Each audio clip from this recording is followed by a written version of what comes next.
Bonjour à tous, bienvenue sur Wrestling Clinic. Aujourd'hui, enfin en tout cas maintenant, je vous fais une toute petite vidéo d'introduction qui va présenter le premier épisode de cette grande série de vidéos que je vais vous proposer sur la chaîne. Alors cette grande série de vidéos, c'est quoi en fait?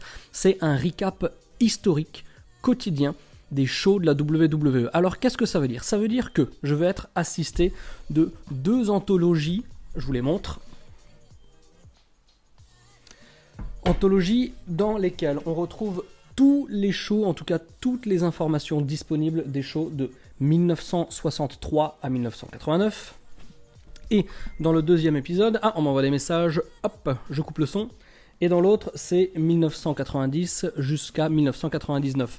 Après 1999, les infos sont plus faciles d'accès directement sur Internet, mais ce que je veux dire, c'est qu'à partir de ce soir, eh bien, chaque jour, s'il y a eu des shows sur les 30 dernières années, eh bien, je vais vous faire un petit historique des résultats. Qu'est-ce qui s'est passé dans ces shows? Est-ce que c'est des enregistrements télé? Est-ce que c'est des house shows? Est-ce que c'est des pay-per-view? Bref, je vais le faire sur les shows qui ont eu lieu il y a 30 ans. Donc par exemple, aujourd'hui, ce sera le 28 juillet 1989.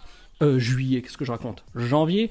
Ensuite, le 28 janvier 1999 et pour finir, le 28 janvier 2009.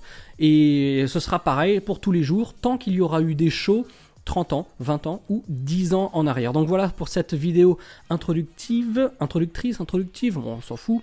Qu'est-ce que je voulais vous dire d'autre? Non, c'est à peu près tout. Je vous refais une autre vidéo de news, parce qu'il y a une news qui m'excite à fond. Je la mettrai au cours d'après-midi, et puis je vous donne rendez-vous ce soir, 20h, 21h, je sais pas encore, pour cette première vidéo où on aura des résultats donc du 28 janvier 89, 99 et 2009 pour un petit peu se replonger tous ensemble dans l'histoire de la WWE qui est extrêmement riche et qui nous permettra de voir un petit peu comment la fédération a évolué à travers les décennies, car, petit spoiler par exemple, en 1989, il y a des journées où il y a 4 shows de la WWE avec 2 crews qui se sont séparés et qui s'enchaînent avec, par exemple, j'ai plus les lieux précis, mais on va dire qu'il y a 2 shows en Ohio, 2 shows en Californie, les mecs qui catchent en début d'après-midi et en soirée, donc c'était un rythme extrêmement plus soutenu que ce qu'il y a aujourd'hui. Ces encyclopédies, je fais une petite dédicace à Ishtu qui me les a offertes en 2014 lorsque nous étions à la Nouvelle-Orléans pour voir WrestleMania 30. Donc Ishtu, un grand merci à toi, car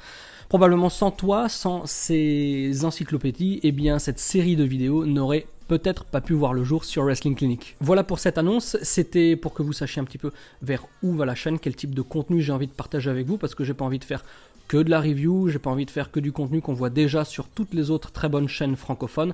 Donc c'était ce petit moment de partage avec vous, et comme j'ai dit aussi en milieu d'après-midi, je vais vous mettre une petite news qui, pour moi, elle est super. Non seulement en termes de nostalgie, de catch, mais aussi de futur pour la WWE et ce que ça va vouloir dire au niveau du grand public et de la médiatisation de la WWE. Bref, voilà, allez, je vous laisse et je vous dis à ce soir pour le premier épisode de l'histoire de la WWE. Ciao, ciao. WWE. Ah le mec. Allez, à toutes.